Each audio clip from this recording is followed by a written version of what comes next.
네, 한 주간의 스포츠 이슈를 스토커처럼 집요하게 파헤치는 방송이죠. 스포츠에 대해 할 말이 많은 방송 뉴스토커 13번째 이야기를 시작하겠습니다. CBS 노컷뉴스 스토커 애청자 여러분 안녕하십니까?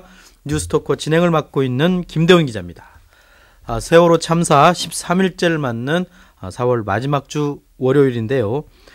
실종자 가족들의 마음을 아는지 모르는지 지금 진도와 그리고 이곳 서울에도 역시 비가 내리고 있습니다. 그래서 저 또한 아무튼 많이 슬픔이 저절로 느껴지는 하루가 되고 있는데요.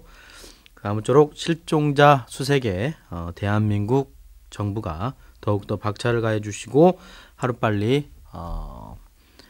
정말 한 분이라도 살아있는 생존자가 구조됐다는 소식과 함께 또 안타깝지만 희생되신 분들의 시신이라도 하루빨리 가족품으로 돌아오길 기원해 보겠습니다. 자, 뉴스토커 13번째 이야기죠. 오늘은 그래도 스토커는 또 스포츠 이야기를 할 수 있지 않습니까? 해야만 하지 않겠습니까? 그래서 오늘도 프로야구 얘기를 준비해 봤는데요. 요즘 논란이 되고 있는 비디오 판독과 관련된 이야기를 나눠볼까 합니다.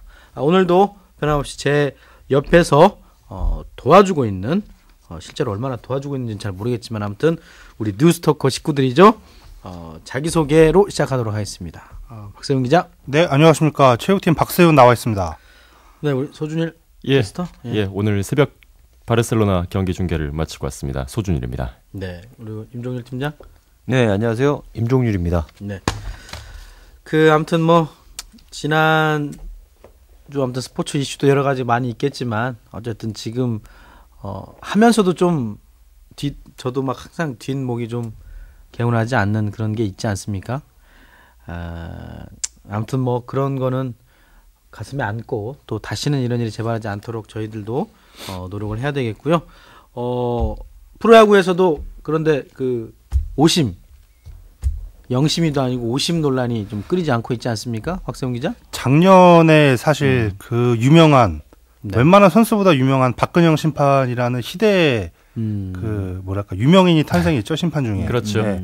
그래서 작년에 정점을 찍는 줄 알았으나 작년은 예고에 불과했다. 박근영 심판이 어떤 게 가장 큰 오심이었습니까, 작년에? 작년에 가장 유명했던 네. 게 LG와 넥센 경기였는데요. 네. 2루에서 태그도 아닌 포스아웃 상황이었는데 그건 누가 봐도 아웃인데 세이프를 선언하면서 경기의 흐름 자체가 완전히 바뀌어버렸죠.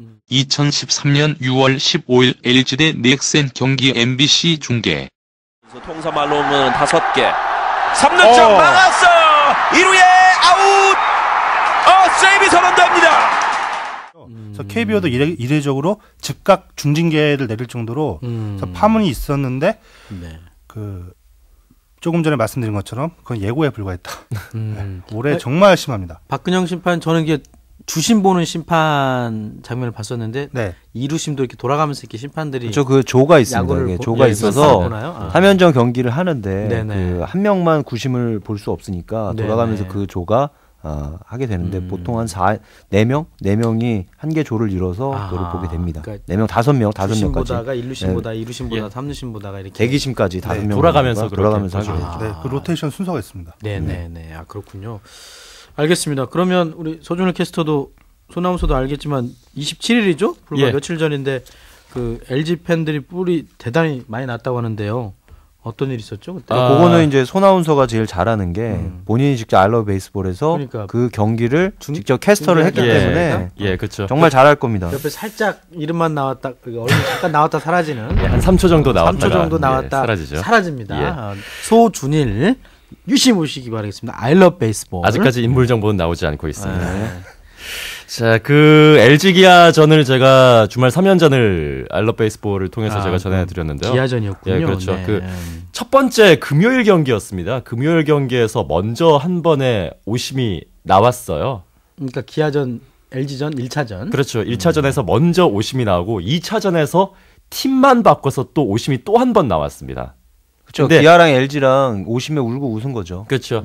첫 번째는 LG 트윈스가 오심의 덕을 봤어요. 그러니까 경기가 세 경기 모두가 이제 박빙의 승부였고 첫 번째 경기는 3대2로 LG 트윈스가 9회 초에 투아웃까지 잡아놓고 앞서 있는 상황이었습니다. 이 봉중근 선수가 이제 기아 타이거즈에서 가장 잘 맞고 있는 브래필 선수와 이제 만났는데 강한 타구를 날렸어요. 타구를 날렸는데 봉중근 선수의 글러브에 맞고 공이 떼굴떼굴 굴렀습니다. 그 구르는 속도와 이제 뭐 여러 가지 조건을 다 생각을 해봤을 때 이건 분명히 안타다. 모든 사람들이 그렇게 생각을 했어요. 근데 봉중근 선수가 끝까지 쫓아가서 넘어지면서까지 어떻게든 송구를 해냈습니다.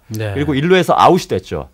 아웃이 된 순간 모든 사람들이 저건 봉중근의 집념이 만들어낸 아웃카운트다 라고 생각을 했는데 경기가 끝나고 나서 그 초고속 카메라를 돌려보니까 실제로는 1루 베이스에서 1루수의 발이 완전히 떨어져 있었어요. 김용희 선수죠. 그렇죠. 김용희 선수가 베이스를 안 밟고 있었군요. 안 밟고 있었습니다. 그러니까 아웃이 아닌 상황이었는데 아웃이 돼버린 거예요. 그럼 안 되죠. 그래서 이제 선동열 감독이 그것 때문에 화가 단단히 나서 이제 어필을 했는데 뭐 그런 경우에서 판정이 뒤집히는 경우는 거의 없으니까. 그래서 그 경기는 그대로 LG 트윈스가 그 판정 딱 하나로 이제 승리를 했습니다.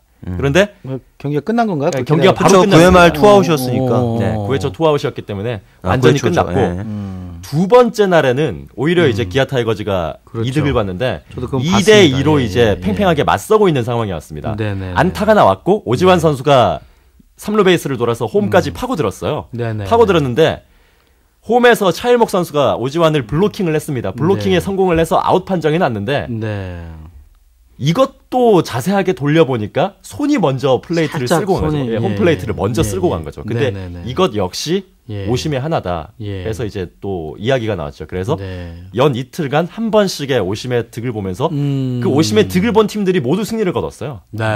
그 장면에서 이제 LG 트윈스가 점수를 올렸더라면 LG가 승리를 할 수도 있는 그런 분위기를 완전히 가져올 수 있는 상황이었는데 그게 계기가 돼가지고 결국은 기아 타이거즈에게 석점을 추가로 내주고 경기가 뒤집히고 말았죠.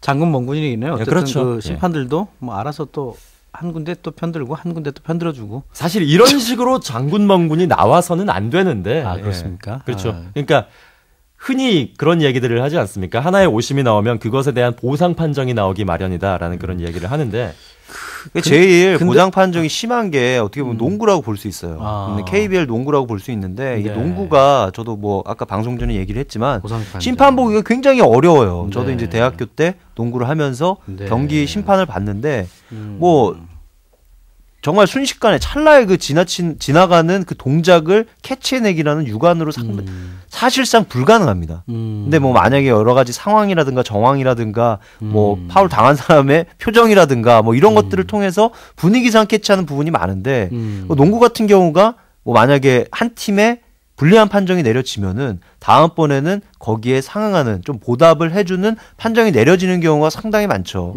뭐 박세훈 기자가 굉장히 잘할 텐데. 그렇죠. 맞아요. 그 두 분 말씀하신 것처럼 오심보다 심각한 게 보상 판정이에요. 보상 판정. 근데 농구가 심리적으로 그런가 봐요. 그 한 코트 안에서 계속 그렇죠. 연속적으로 경기가 벌어지는데 예를 들어서 누가 봐도 명백한 오심이 났다. 그러면은 그 피해를 본 감독이나 선수들이 뭐 머더 파더 이 신발아 뭐 난리가 날 거 아니에요.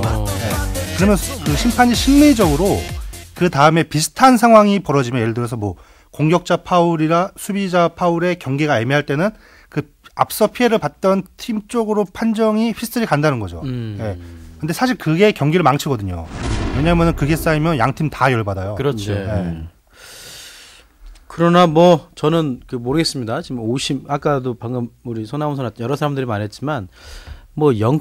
몇 초 차이에서 벌어지는 일들이잖아요. 그거를 가지고 이제 비디오 판독해가지고 정확하게 끄집어내면 물론 뭐 정확할 수는 있겠지만 저는 오심도 경기의 일부다를 조금 더 긍정적으로 보고 있는 입장이거든요.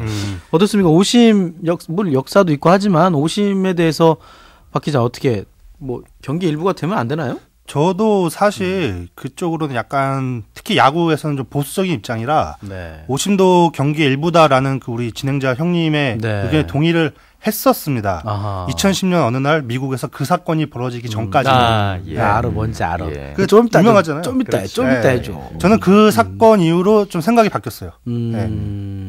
그리고 지금 그 오심도 경기의 일부다. 이 얘기는 상당히 이제 아날로그적인 이제 사고에서 나오는 굉장히 아니 이게 나쁘다 좋다를 떠나서 그 가치 자체가 굉장히 클래식한 스포츠를 네, 굉장히 클래식하게 본 입장에서 나오는 얘기고 네. 지금은 어디까지 디지털 시대예요. 그러니까 네. 지금 팬들의 눈높이가 어디까지가 있느냐 중계 기술이 워낙 발달해 있기 때문에 팬들의 맞습니다. 눈높이는 그 0.00 몇 초의 찰나의 순간까지도 잡아주는 화면을 보고 스포츠를 즐깁니다. 근데 네. 심판의 눈이 거기를 따라가지 못하니까 그 괴리감에 분노가 생기는 거죠.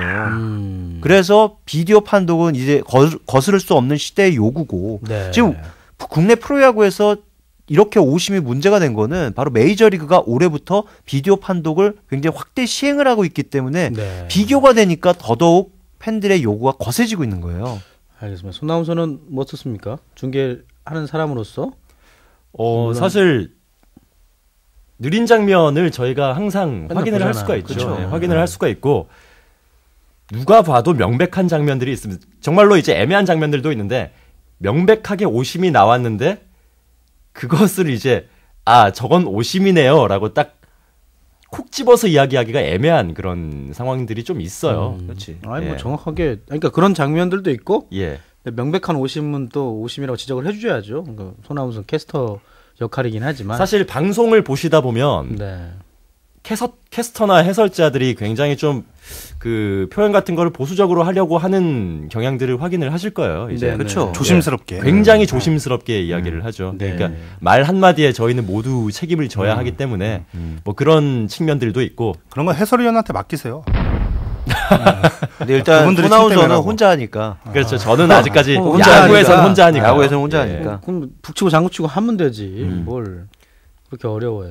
힘들어져요. 그런 거. 알겠습니다. 어쨌든 저는 이게 아날로그적인 감성을 좀 아직까지 갖고 있기 때문인지 몰라도 응답하라. 오심은 뭐 일부다고 생각하는데 우리 직접 취재하고 있는 취재 기자들의 생각과 전문가는 더 이상은 이런 식으로 오심을 방치하면 안 되지 않겠느냐 이런 입장이신 거죠? 그렇죠. 아니 그러니까 왜냐하면은 심판들도 비디오 판독 확대 시행의 필요성을 절감하고 있어요. 그러니까 왜냐하면은 워낙 중계 기술이 발달하다 보니까 자기네들도 자신이 없어지는 거예요 판정에. 그렇죠. 최근에 어떤 일이 있었냐면은 네. 판정이 2번이나 번복이 되는 경우가 발생을 했어요. 그러니까 한화하고 야구에서? 네, 야구에서. 예. 그러니까 이용규 선수가 그 몸에 맞는 볼 처음에 판정을 내렸다가 볼스테드 선수였죠. 볼스테드가 맞췄다고. 근데 왜 이게 몸에 맞는 볼이냐? 그러니까 두산에서 따지고 드니까 판정이 번복이 됐어요. 네. 그러다가 김웅영 감독이 일어나서 코끼리가 또 일어나서 한마디 또 예전처럼 배치기는 하지는 않지만 네네. 그래도 거세게 항의를 하니까 카리스마가 있죠. 한 번 더 바뀐 겁니다. 네. 그러니까 이렇게 되면은 심판의 권위 자체가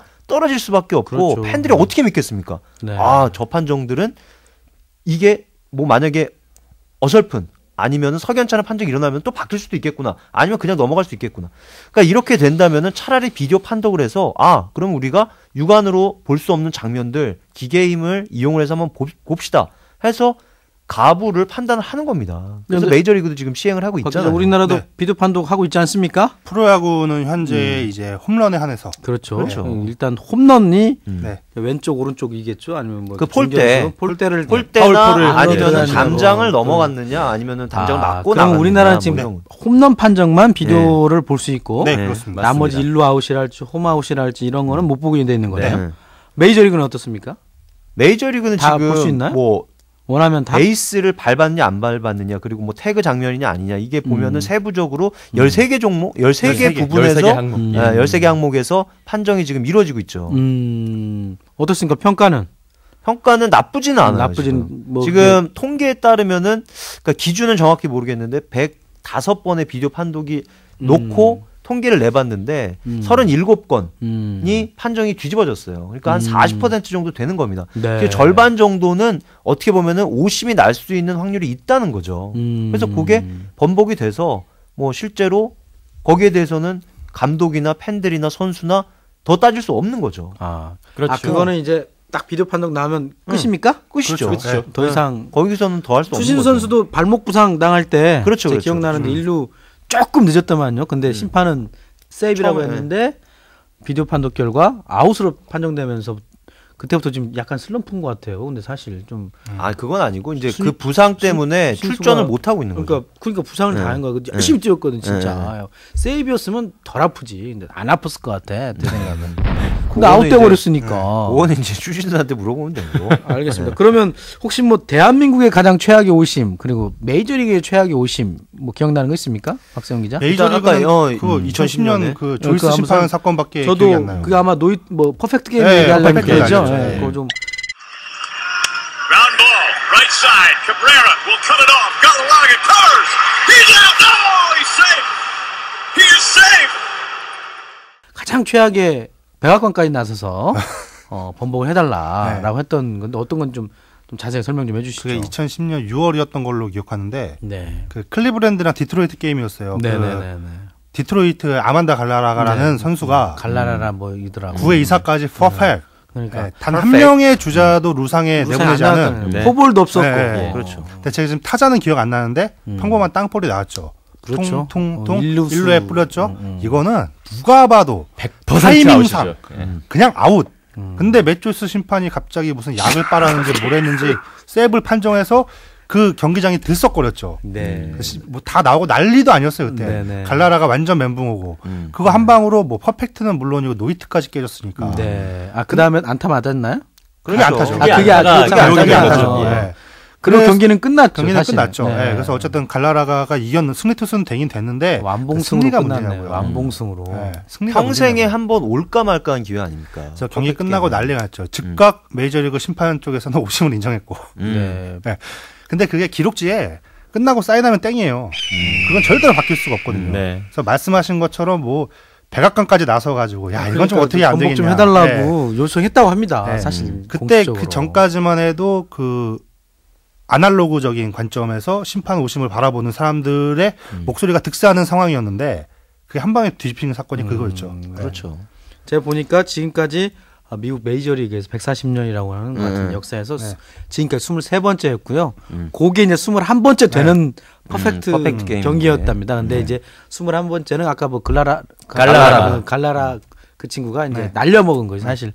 근데 뭐 오히려 더 용서해주고 대인배처럼 행동했다 또 이렇게 또 후문이 있더라고요. 제가 기사를 봤을 때 조이스 심판이 뭐 눈물까지 흘리면서 사과를 했다고 하더라고요. 기자회견을 해서 공식적으로 기자회견에서 눈물까지 흘리고 근데 좀 나이 드신 할아버지더라고요. 좀 안타깝긴 한데 그렇다면 한국 갈라라가가 거기서 이제 그 조이스 심판을 위로하는 한마디가 명언이었습니다. Nobody is perfect. 그 누구도 완벽하지 않다. Nobody is perfect. 자기의 퍼펙트를 날린 심판에게 Nobody is perfect. 그럼 그 갈라라 지금 뭐 하고 있습니까? 그날 이후로 그래요. 그날 이후로 아마 경기들 나오는지 안 나오는지 잘 모르겠는데. 퍼펙트 is nothing이겠지만 걔는 아무도 지금 못하고. 알겠습니다. 참 그렇게 해서 아무튼 그게 논란이 더 증폭이 돼서 메이저리그는 비디오 판독이 도입이 돼서 올해부터 비디오 판독을 한 13가지의 가능성을 두고 항의를 하면 뭐 몇 회에 한해서 이런 게 있습니까? 뭐 제한은 없습니까? 제한이 있죠. 그 뭐죠? 한 경기 한 번. 딱 한 번? 탈락 한 번? 다만 그 판정이 그러니까 비디오 판독 기회를 써서 판정이 번복이 됐다. 그러니까 비디오 판독을 요청한 게 옳았다라고 되면은 그 기회는 하나 더 갖고 있는 거죠. 하나 더 생겨요. 그러니까 네가 틀렸어 하면 없어지는 거지만 맞았으면 한 번 더 할 수 없다는 거죠. 그런데 한 번 더 계속 맞추면 아니요. 딱 한 번 더 해서 끝. 1+1. 두 번. 딱 1+1. 맥시멈 2번. 그렇군요. 그리고 걔네는 방식이 좀 특이한 게 우리도 그렇고 뭐 메이저리그도 그렇고 홈런 리플레이 같은 경우는 그 심판이 리플레이를 하러 그 비디오 영상실에 들어가서 그 현장에서 바로 처리하잖아요. 근데 메이저리그는 그렇게 안 한다고 하더라고요. 뭐 듣고 있던데 둘이서 이렇게 사무국에 리플레이 본부가 있어요. 저 워싱턴인가 뉴욕에 있는 뉴욕에 있다 그러더라고요. 동부에 있습니다. 그래서 LA에서 사고가 나면은 그쪽으로 연락을 때리는 거예요. 그럼 거기서 영상을 보고 영상이 다 와요 그쪽으로. 거기서 판단을 내려주는 거죠. 얘기를 해주더라고요. 이게 난 심판 내가 봤거든요. 두 사람 심판이 헤드폰 큰 거 쓰고 있어요. 이게 영상 판독이라는 거에서 그러니까 누가 오죠. 누가 한 명이 와서 그 핸드폰을 들고 장비를 들고 있는 다가 뭐 듣고 있다가 딱 이렇게 하더라고. 주진수 거 내가 봤는데 그래가지고 그게 이제 메이저리그 중계를 보면은 그 미국 지도가 나오고 각 그 경기장이 있는 그 거점들이 나오는데 그게 이제 메이저리그 중계 보면은 아마 그 청취자분들도 아마 보신 적이 있을 겁니다. 그 라인이 쫙 미국 뉴욕으로 연결되는 게 있어요. 빨간 선으로. 그러니까 그게 뭐냐면은 그 연결이 돼서 만약에 뭐 LA에서 뭐 비디오 판독 요청이 들어왔다. 그럼 그게 한 라인으로 저 미국 동부 지역 뉴욕에서 그 본부 연결이 돼서 50 여부를 가려주는 겁니다. 시차도 다를 텐데. 거기는 야근자가 있는 거죠. 네, 심판들이 있으니까. 그러니까 그 사람들이 이제 실수를 하면 뭐 어쩔 수 없지만 어쨌든 보완을 해주는 거예요. 예, 딱 보완을 해줘서 한 군데에서 한다는 거잖아요. 그렇죠, 한 군데에서. 그렇죠. 아, 그런 시스템. 아, 이건 몰랐네. 그래서 내가 왜 헤드폰 끼고 보지? 우리는 뭐 통 속에 이렇게 들어간다든지 이렇게 검은데 이렇게 밝으면 안 보이니까 그럴 줄 알았는데 뉴욕에서 이렇게 알려주는군요. 네, 그렇죠. 그래서 그게 오히려 더 권위를 더 세워주는 것 같아요. 우리가 다 책임진다. 혼나잖아요. 그리고. 네. 그러네. 그런 권한을 우리 CBS가 가져와서 우리가 오심 판독해서 돈 좀 벌지 뭐. 그러니까 우리는 그렇게 하려면은 한 2천억 필요할 것 같습니다. 2천억이나 정도. 우리나라에서도 2천억까지는 너무 많다. 펀딩하지 뭐. 몇백억까지는 필요할 것 같아. 비디오 판독을 하고 싶으나 메이저리그처럼 하고 싶으나 하지 못하는 가장 큰 이유가 예산상의 문제죠. 돈이죠. 그 어떤 좀 그 미국 메이저리그에서 비디오 판독 시스템 도입하는데 300억인가가 들었다고 해요. 300억인가 들었다고 하는데 그 우리나라는 그렇게까지는 100억 정도. 그렇죠. 한 100억 정도. 각 경기장마다 이제 10개 구단이 이제 되니까 경기장마다 하면 10억 정도가 든다고 하는데 그러니까 우리는 지금 현 상황상 그렇게 메이저리그처럼 하기보다는 아마 중계방송의 힘에 좀 의존을 해야 될 것 같아요. 뭐 손아운서가 그건 잘할 것 같아요. 그 각 방송사마다 카메라를 설치하는 위치가 미묘하게 다르고 앵글도 다르고 그래요? 예, 가지고 있는 카메라도 다릅니다. 그 트레이드 마크 같은 초고속 카메라들이 있어요. MBC 스포츠 플러스 같은 경우에는 뭐 프리즘 내지는 뭐 피칭캠 같은 그런 맞아. 고유의 이름을 가진 것들이 있고 뭐 다른 저희 KBSN 스포츠라든지 다른 회사들도 마찬가지고요. 그렇기 때문에 어떤 방송국에서 그 경기를 중계하느냐 그리고 어떤 구장에서 그런 상황이 나왔느냐에 따라서 모두 앵글이 다릅니다. 그렇기 때문에 확실하게 판독을 하기가 사실상 쉽지가 않아요. 그러니까 가지고 있는 화면 자체가 그거 하나다 보니까 여러 가지 앵글을 통해 가지고 그 장면을 돌리고 해도 명확하게 그것이 어떤 상황인지 드러나지 않는 경우가 굉장히 많죠.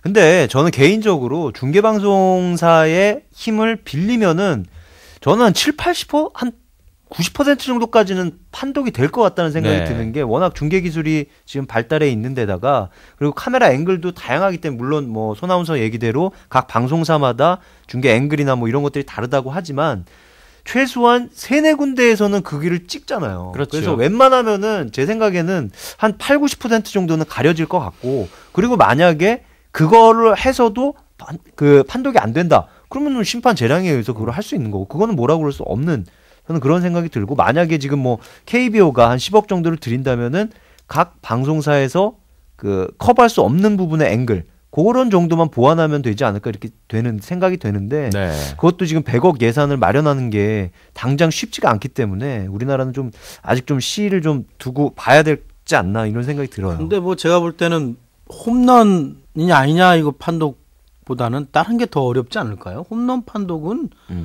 오히려 좀 쉽지 않나요? 근데 홈런 판독이 가장 먼저 시행된 이유가 그거는 경기 결과에 가장 결정적인 영향을 끼칠 수 있는 부분이어가지고 그것부터 잡고 가는 거죠. 예를 들어서 9회 말 끝내기 홈런이 나왔는데 이게 폴대 사이를 위로 애매하게 넘어갔어요. 그럼 이거는 이게 그 정도는 좀 이렇게 좀 아니죠. 거기서 일부라니까 그런 거는 심판이 딱 봐서 조금 그 어떻게 1mm 2mm 아니 근데 그러니까 그런 것 때문에 비디오 판독을 하자는 거예요. 그럼 만약에 박세영 기자 얘기대로 홈런 9회 말에 딱 나와서 끝났다. 그러면은 만약에 그게 파울인데 진 팀은 얼마나 억울하겠어요. 그렇죠. 그게 만약에 한국 시리즈다. 그러면 그래서 난리 나는 거죠. 한다는 거죠. 한국 시리즈에서는 조금 더 길게 토론하면 되지. 그리고 방송 중계도 좀 보고. 임종료 선배가 아까 초반에 그 얘기하셨지만 그 방송 기술에 발전했다고 했잖아요. 그런 폴대 좌우 요런 게 그래서 90년대 기술이었으면은 그냥 심판 재량으로 해도 팬들이 할 말이 없어요. 아니 폴대 왜냐면 그 폴대 주변에 있는 관중 몇 명을 제외하고는 모르거든요. 카메라 설치해 놓으면 되잖아. 근데 요즘에는 그거를 중계 하나 찍으려고 리플레이 화면으로 다 확인이 가능하니까. 알겠습니다. 지금 여러분께서는 CBS 노컷 뉴스 뉴스토커를 듣고 계십니다.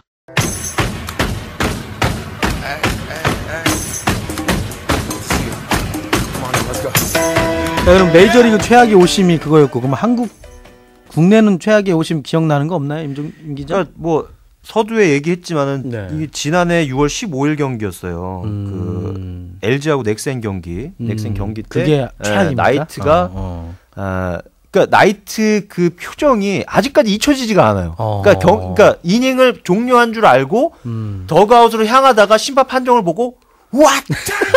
그 초고속 카메라의 입모양이 정확하게 잡혔어요. 투수가 네. 그러니까 왓까지만 나왔지 그 다음에 나올 말이 있어. 왓 이렇게 나와야 되는 거예요. 나와야 되는데 그거는 박세영 기자 얘기한 것처럼 육안으로 봐도 정말 선명하게 아웃인데 그러니까 이게 세이프 판정이 돼서 볼이었어요, 볼?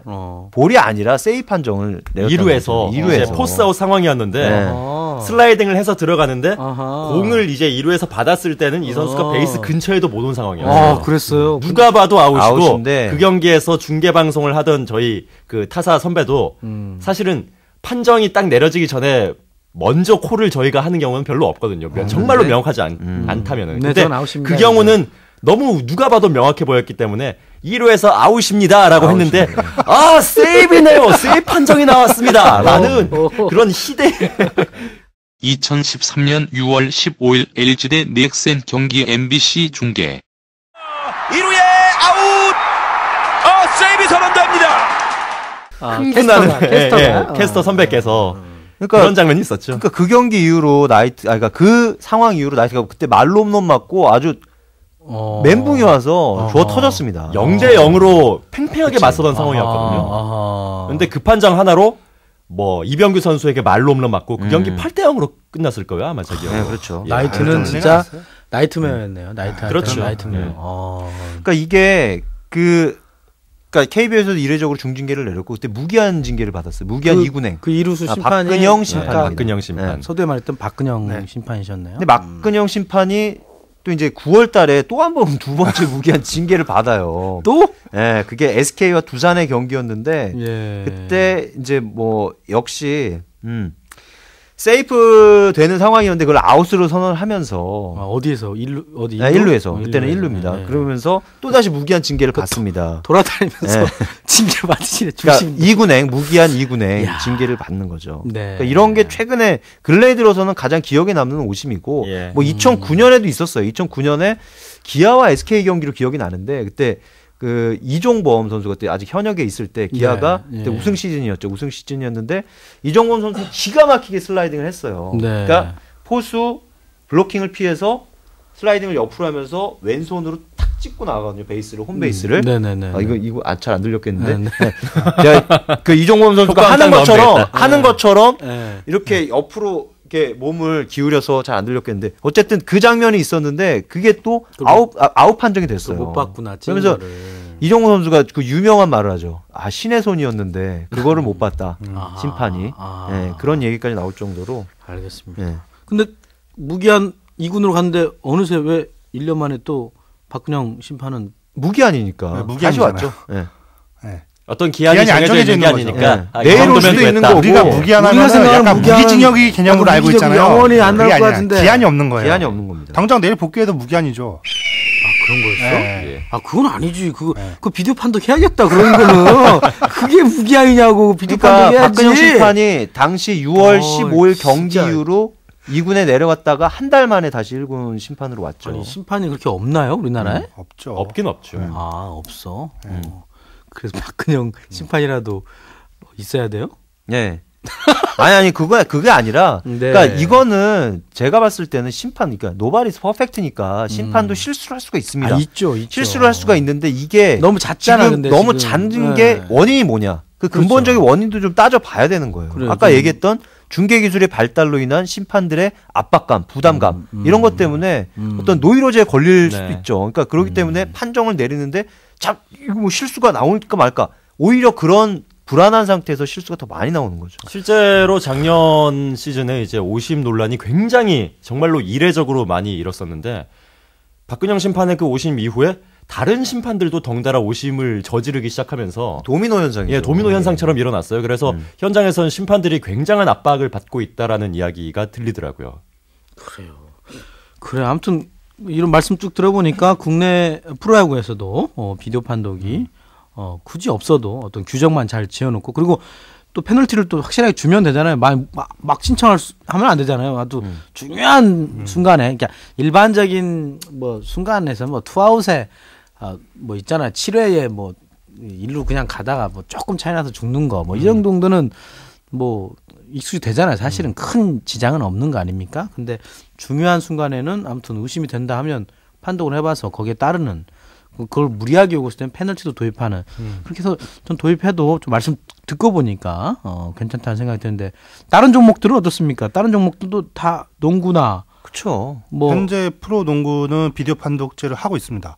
네. 그렇죠. 그 프로 농구가 비디오 판독을 도입한 이유가 그 아주 오래전 2006년인가 7년인가 그 양동근 사건 이후로 비디오 판독이 도입이 됐거든요. 양동근 사건이란 게 뭐죠? 그게 모비스와 LG 경기로 제가 기억을 하는데 그 이제 모비스가 하여간 그 반드시 2점을 넣어야 되는 상황이어서 제가 지금 명확하지가 않아가지고 말씀 함부로 못 드리겠는데 어쨌든 이기거나 최소한 연장을 가려면 무조건 2점을 넣어야 되는 상황이었는데 1.2초가 남았어요. 네. 양동근이 공을 잡습니다. 네. 공을 잡고 드리블을 2번 치고 안으로 들어가서 레이업을 넣었어요. 근데 1.2초 안에 그게 다 이루어졌대요. 그러니까 이건 상식적으로 말이 안 되는 상황인데 버저비터가 아니고 드리블을 한 거네. 드리블 쳐가지고 딱 슛을 던졌는데 공식적으로 버저가 울리기 전에 손에서 공이 떠나야 되잖아요. 심판이 떠났다고 본 거죠. LG 벤치는 방방 뛰었죠. 네. 근데 어떤 사진 기자의 카메라에 그 잡혔어요. 그 딱 버저 울리면은 그 전광판에 불이 들어오거든요. 네. 그때 양동근이 공을 완벽하게 잡고 있었어요. 손을 잡고 있었는데. 그러니까 이건 노카운트였죠. 그것 때문에 비난 여론이 너무 세지니까 KBL의 그 주에 바로 비디오 판독을 도입을 해요. 아 그냥 한 주 만에? 네, 바로 플레이오프부터 비디오 판독을 도입해야겠다. 어렵지 않나 보군요. 기자들이 엄청 조져댔죠. 그래서 처음에 시행된 게 이제 그런 버저비터 경기 종료 4쿼터, 3쿼터, 쿼터별 버저비터에 한해서 비디오 판독을 통해서 이게 제대로 된 건지 아닌지를 판독을 하다가 최근에는 이제 종료 2분 이하로 들어갔을 때는 애매한 상황에 있어서 이제 심판 재량으로 비디오를 볼 수 있게 예, 그렇게 좀 보완해 가고 있죠. 그러니까 뭐 구단에서 항의를 해도 볼 수 있는 겁니까? 감독이? 구단이 항의를 해서 심판이 그걸 받아들였을 때. 예. 심판이 안 받아들이면 또 못 보는 거고. 심판이 그러니까 이건 진짜 애매한데 심판이 야 내가 정확히 봤어 이러면 안 보는 거고. 그래도 약간 심판의 권한을 좀 많이 줬네요. 네네. 그렇죠. 농구는. 그러니까 약간 그 융통성을 만든 거죠. 단어 선택을 좀. 그래도 방송인데 이거 비디오 판독해야 돼 이거. 바로 정정하지 않았습니까? 그게 그 오심 이런 게 그 먼 얘기가 아닙니다. CBS도 오심의 결정적인 피해자예요. 예전에 선배 기억하세요? 2009년에 방송기자협회 체육대회 때에서 농구.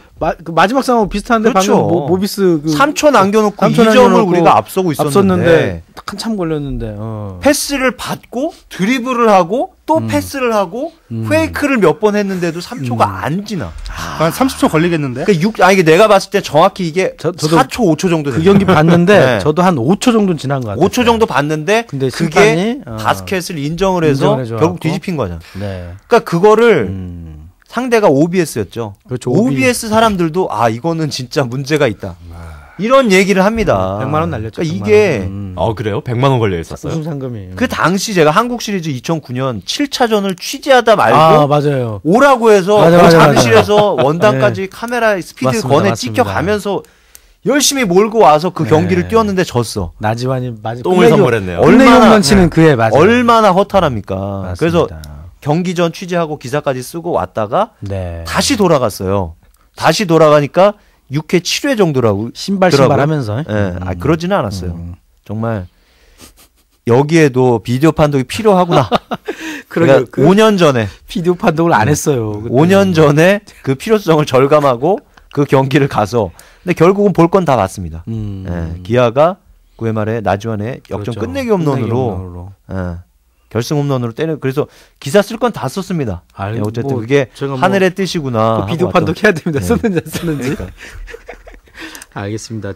그러면 야구뿐만 아니라 농구, 그다음 배구도 있죠? 배구도 있습니다. 비디오 판독. 배구도 있죠. 그러니까 손가락 닿는지 안 닿는지 이런 거 봐야 되니까. 배구는 사실 정말 어렵습니다. 그러니까 그것도 눈 퐁 때리면 싹 없어지잖아요. 근데 그렇죠. 그러니까 국내에서 최고의 명판관, 명심판으로 알려진 김건태 심판이 그 지난 시즌, 그러니까 이제 끝났으니까 지난 시즌이죠. 지난 시즌 현대 삼성 경기 때 현대가 이긴 경기가 있어요. 3대1인가? 그때 이긴 경기가 있는데 그때 마지막에 레오가 때린 볼이 그냥 아웃으로 판정이 내려졌는데 그때 이미 그 비디오 판독 기회를 썼기 때문에 그거를 못했어. 근데 그게 중요한 건 그게 아니라 김건태 심판이 하는 얘기가 있어요. 이거 불가능하다. 못 본다. 못 보죠. 네. 본인이 직접 얘기했어요. 네. 그리고 국제배구 연맹에서도 이 부분에 대해서 인정을 한다는 거예요. 그러니까 볼 터치아웃 이 부분은 오심 여부가 아니라는 거죠. 그렇죠. 그러니까 오심의 그 항목을 떠나서 그러니까 인간의 육안으로 볼 수 없는 부분이라는 거를 배구 연맹에서 인정을 하는 겁니다. 네. 그럼 배구는 몇 번 배구도 한 번입니다. 딱 한 번. 네, 배구도 한 번인데 한 경기에 한 번이에요. 근데 지금 배구는 비디오 판독이 한 번이 아니라 거의 십수번 일어나는 거랑 마찬가지예요. 왜냐면은 선수나 감독이 항의를 거세게 하면은 거기서 심판 합의 판정을 내립니다. 심판들끼리 주부심이 있잖아요. 그렇죠. 합의 판정을 내리는데 그때 살짝 감독관의 눈치를 보는 거죠.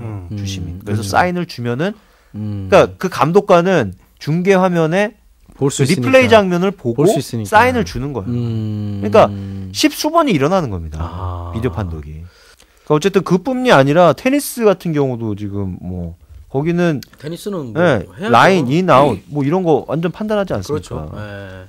알겠습니다. 이렇게 전체적으로 아무튼 기술이 발전되면서 옛날에는 어쨌든 사람의 감각으로 정확히 봐야겠지만 이제 기술이 발전되기 때문에 이제 비디오 판독도 제가 볼 때는 뭐 어쨌든 더 시급히 도입하는 거는 뭐 시간 문제인 것 같은데요. 그렇죠. 더 이제 확대되는 거는 내년 경기부터 그러겠죠. 비단 프로 종목만 아니라 지금 쇼트트랙 같은 경우도 비디오 판독을 하잖아요.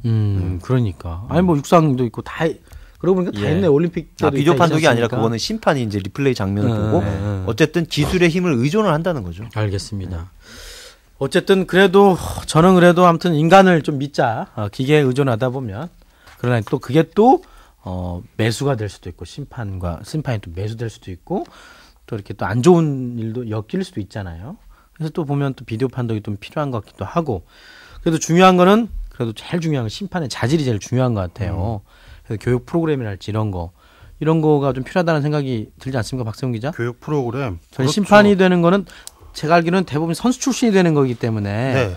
그러나 또 심판 또 다르잖아요. 또 선수라고 다 아는 건 아니잖아요. 그런데 일단 선수 출신이어야 하는 게 아무래도 그 경기의 주요 맥락 이런 거를 따로 가르치는 것보단 직접 해보면서 이해한 사람들이 아무래도 숙지하는 게 빠르겠죠. 특히 룰 같은 경우는 그렇고.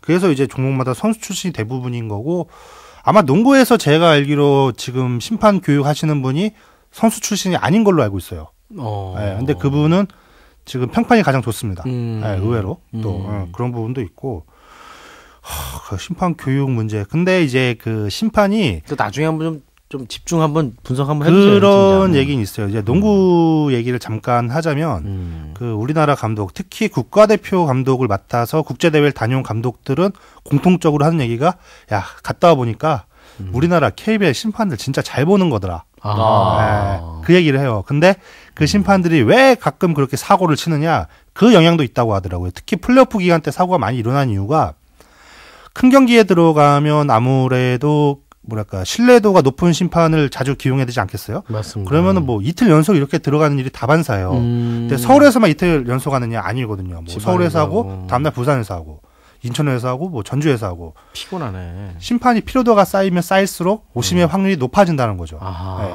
그런 지적을 하는 전문가들이 굉장히 많더라고요. 네. 알겠습니다. 어쨌든 그 비디오 판독이 또 다 정답은 아니니까 사실 정답은 아닌 게 그 진짜 이게 진짜 나 욕하면 안 되죠. 진짜 어이없는 사태가 작년에 농구판에 하나 있었거든요. 비디오 판독을 했습니다. 네. 근데도 오심이 나왔어요. 비디오 판독으로도 오심이. 왜? 그 작년 모비스와 SK의 챔피언 결정전 2차전이었는데 네. SK가 이제 지고 있는 상황에서 4쿼터 마지막 공격에 나섰어요. 무조건 골을 넣어야지 승부를 뒤집을 수가 있어요. 김선영이 공격을 하다가 돌파를 하다가 수비한테 맡겨서 이제 외곽으로 급히 빼줬죠. 거기서 공격권을 죽이면 안 되니까. 그래서 그 공이 일자로 쫙 코트 밖으로 나갔어요. 그러니까 심판은 김선영의 실책을 선언하고 모비스의 공격권을 선언을 했죠. 근데 이제 SK 벤치가 바로 앞에 있었는데 방방 뛰는 거예요.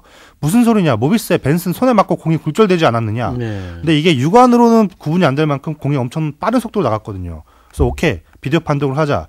박웅렬 심판이 주심이 비디오 판독을 했죠. 네.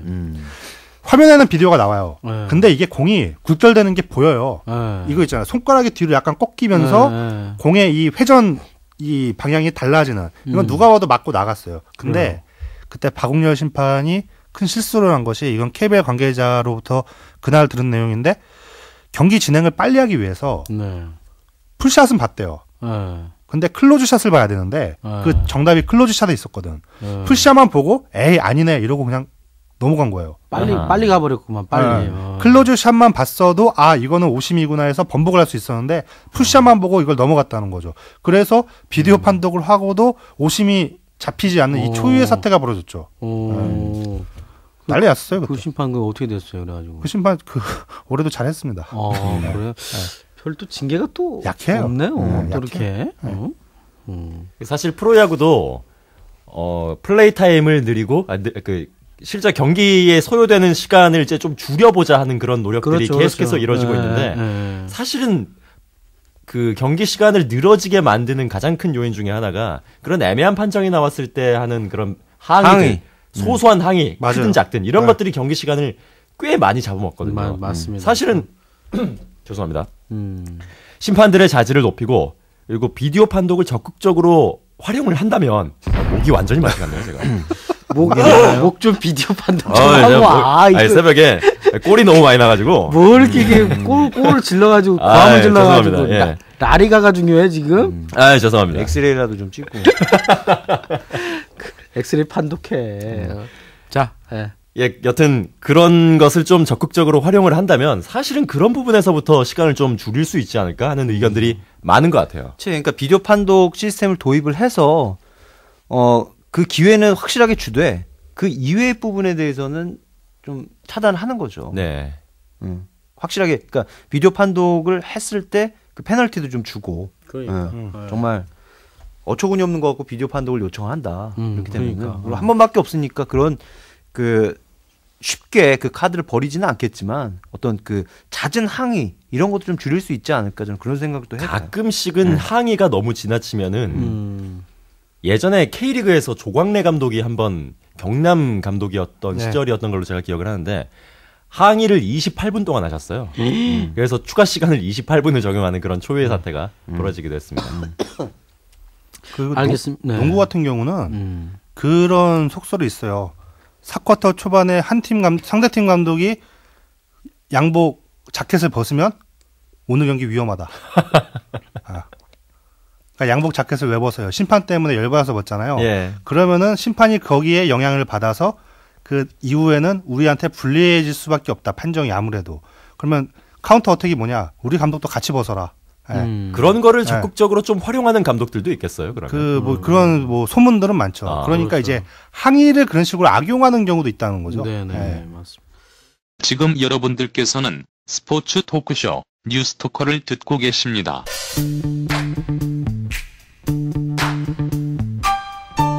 네, 알겠습니다. 지금까지 비디오 판독 50 논란 한번 얘기해봤는데요.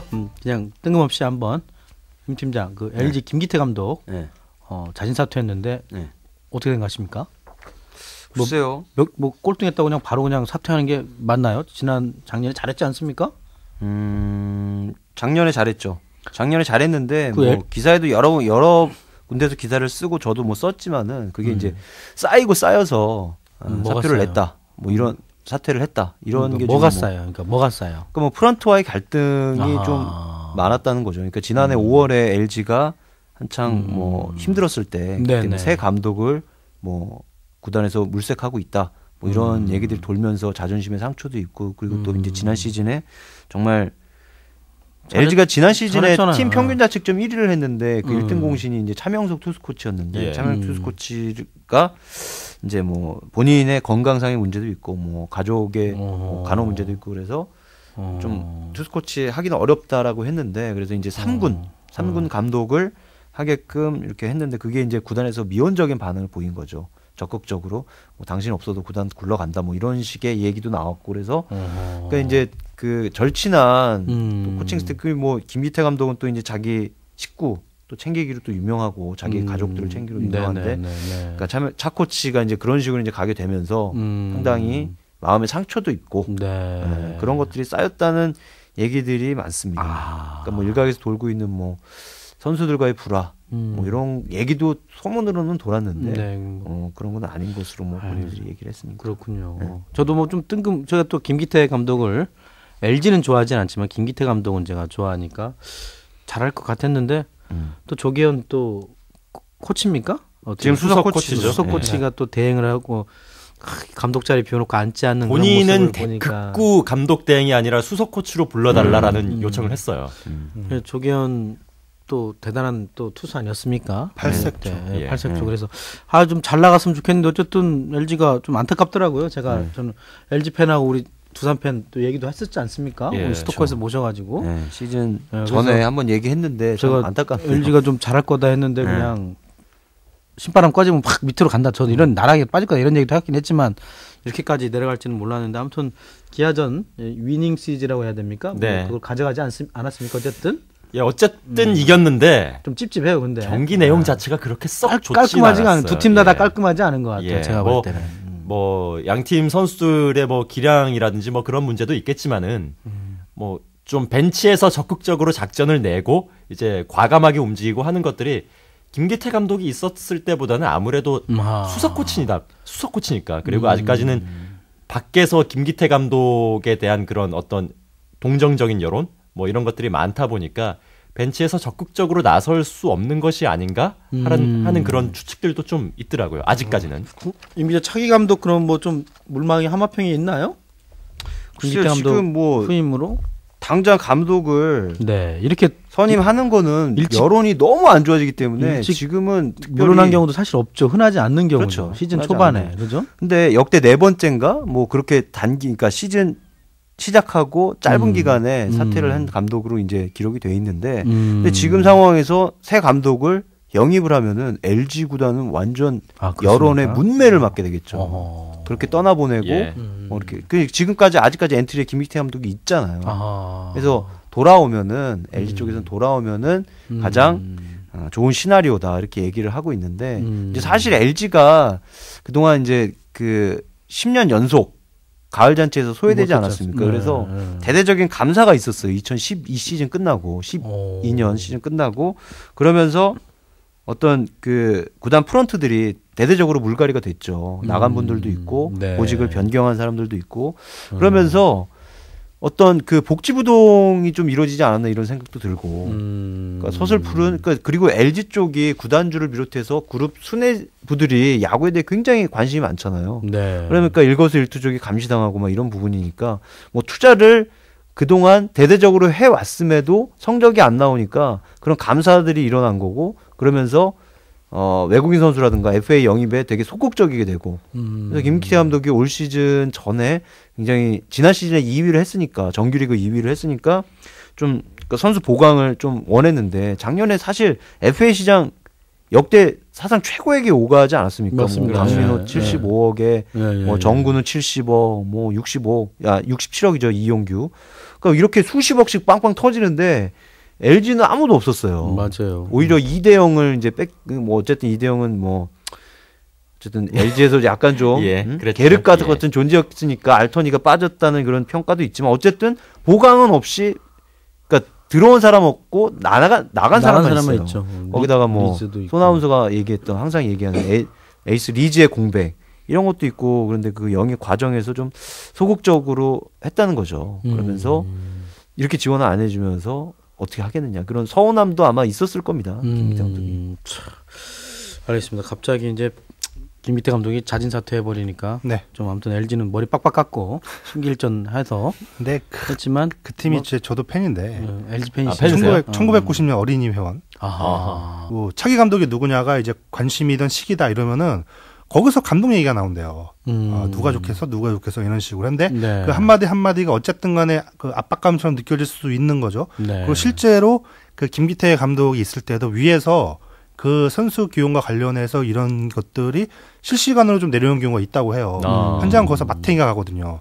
사실 이런 경우가 축구에서도 있는데 네. 그 뭐 구단은 밝히지 않겠습니다만 구단주가 감독한테 경기 중에 무선이든 뭐든 때리는 거죠. 아하. 야, 제가 나가야 되지 않겠어? 네. 그럼 감독은 돌아버리거든요. 그렇죠. 근데 진짜 웃긴 거는 한 그 구단주인가 단장인가가 경기 중에 자꾸 실시간으로 그렇게 날리는데 그분의 말을 들으면은 그게 다 통했대요. 뭐 그런 사례도 있고 한데 네. 어쨌든 그거는 현장을 막가게 하는 거거든요. 그렇죠. 근데 LG가 그런 게 좀 유명한 구단이었죠. 김기태 감독 같은 경우도 그 영향이 있었다고는 하더라고요. 네.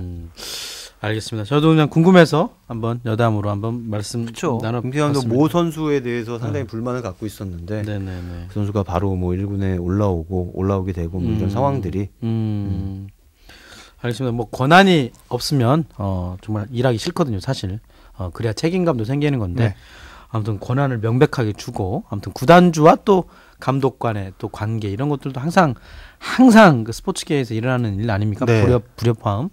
찰떡궁합이 되면 네. 시너지가 나겠지만 아니면 되게 찌각찌각거리고 약간 좀 LG가 좀 그렇게 보여서 좀 안타깝지만 또 신바람 야구 또 바람 타면 또 확 올라오니까 봉중근 선수 되게 안타까워하고 되게 열정이 많은 선수인 것 같아요. 딱 한마디만 첨언해도 괜찮을 거예요. 아니 그 우리 그 선배께서 그 권한과 책임이라는 아주 훌륭한 말씀을 해주셨는데 네네. 사실 메이저리그 같은 경우가 좀 깔끔하다는 생각도 들어요. 거기 뭐 비시즌 때 복잡하잖아요. 네. 뭐 윈터 미팅이 열려가지고 막 선수가 엄청나게 오가는데 그 감독들은 뭐 거의 찍소리 안 해요. 그러니까 단장이 비시즌 내내 열심히 발품 팔아가지고 팀을 만들어줘요. 네네. 이 선수 땡겨오고 저 선수 버리고, 그러니까 열산이 허락하는 한 해. 대신에 감독은 이제 단장이 선수 만들어주면은 그 팀 갖고 야구를 하죠. 대신에 비시즌 때 움직임이 개판이어서 네. 책임을 져야 된다. 그러니까 단장은 감독한테 책임을 지라고 안 한다는 거죠. 그 단장 책임이에요, 그거는. 자기가 지고 나가는 거죠. 대신에 이건 누가 봐도 성적을 내야 하는 선수를 내가 만들어줬는데 성적을 못 낸다 할 경우에는 네. 감독이 책임지는데 그렇게 단장이 책임지는 경우도 굉장히 많거든요. 네. 근데 우리 프로 스포츠는 네. 그 뭐랄까요, 그 구단을 운영하는 주체 쪽에서는 책임이 없고 그렇죠. 대부분 현장에게 책임을 돌리니까 예, 그런 문제들이 좀 있죠. 네. 알겠습니다. 네, 뉴스토커가 준비한 소식은 여기까지고요. 오늘도 세월호에 탑승했던 승객 전원이 가족의 품으로 돌아오길 기도하면서 오늘 방송은 여기서 마치도록 하겠습니다. 저와 함께한 우리 게스트분들, 저의 동지들이죠. 다시 한번 끝 마무리하시고 정리하도록 하겠습니다. 임 팀장. 네. 어떤 시대적인 요구를 거스를 수 없다면은 적극적으로 빨리 움직여서 그 요구에 부응을 해야 되고, 그리고 가장 중요한 게 스포츠는 팬들 아니겠습니까? 이 그렇죠. 팬들의 요구를 좀 받아들일 때가 되지 않았나 이렇게 생각이 됩니다. 네. 박성 기자. 네. 그 우리가 뭐 얘기를 했는지 지금 제가 가물가물한데 뭐 며칠 전에 또 오재원 선수 또 유명한 오심 있었잖아요. 근데 그거는 뭐 보복이다 아니다 이걸로 참 말이 많았는데 그 오심보다 무서운 게 사심이거든요. 네. 네. 그러니까 정말 뭐랄까 깨끗한 스포츠 언젠가 한번 봤으면 좋겠어요. 네. 그게 뭐 사심이었다 뭐 이런 얘기는 아니고 사심을 의심케 하는 장면들이 이 스포츠 저 스포츠에서 꽤 적잖기로 나거든요. 네. 그러니까 참 오심뿐만 아니라 사심도 없는 스포츠 한번 봤으면 좋겠습니다. 네. 자, 손아운서. 뭐 워낙에 좋은 말씀들을 해주셔가지고 제가 뭐 딱히 더 첨언할 건 없는 것 같고요. 남은 시즌이 좀 깁니다. 이번 프로야구 이제 한 10%, 15% 정도를 이제 소화를 했는데 작년 시즌보다는 좀 조용하게, 그런 부분에선 좀 조용하게 진행이 됐으면 좋겠습니다. 네. 혼자만 무게 잡고 있어요. 네, 다음 주는 보다 더 기분 좋은 스포츠 소식을 찾아들고 여러분께 인사드릴 것을 약속드립니다. 앞으로 일주일 동안 시청자 여러분 행복하시고요. 뉴스토커도 많이 기다려주시기 바라겠습니다. 노컷뉴스.co.kr에서 뵐 수 있고요. 당분간은 팟캐스트로 여러분께 찾아뵙도록 하겠습니다. 저는 김대웅 기자였고요. 여러분 감사합니다. 고맙습니다. 뉴스토커는 CBS 노컷뉴스, 노컷v.com, 팟캐스트, 유튜브에서 뉴스토커로 검색해 무료로 들으실 수 있습니다. 애청해주셔서 감사합니다.